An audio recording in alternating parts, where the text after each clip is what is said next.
In this video, I'm going to show you how to change the auxiliary battery in your Jeep the easy way. Replacing the aux battery from the top is a huge pain in the because the main battery and the fuse box have to be removed. The easy way is to replace the battery from the bottom.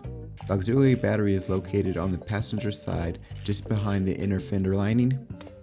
All the necessary parts and tools I used are in the description. If you use the links, it helps support the channel. Now we'll remove the inner fender lining. Use a 10mm socket to remove the 3 screws that secure the lining to the fender. I have a Sport. I believe the Rubicon fenders are different, so the number or location of the clips and screws may be different, but either way, the general process is the same. Next, remove the 7 clips. If you enjoy outdoor content, like and subscribe so you don't miss my next video.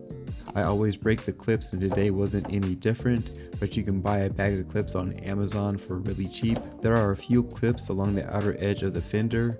If you run your fingers along the edge between the lining and the fender, you should be able to pop them. I knew there was an issue with the aux battery because the auto stop start wasn't working.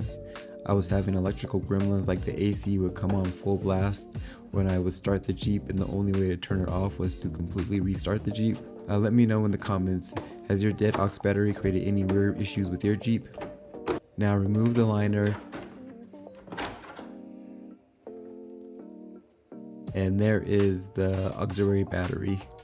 Use a 10mm socket to remove the 3 bolts. There are 2 in the front and 1 in the back. You'll need a 4-inch extension to reach the rear bolt. Drop the battery and use a 10mm socket to remove the positive and negative terminals.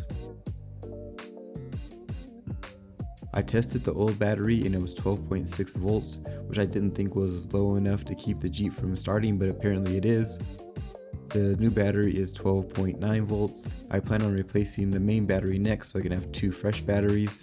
Use a 4mm socket to remove the screws from the old battery and insert them into the new battery. Do the process in reverse to reinstall and you're good to go. Also check out this playlist of my other Gladiator installs.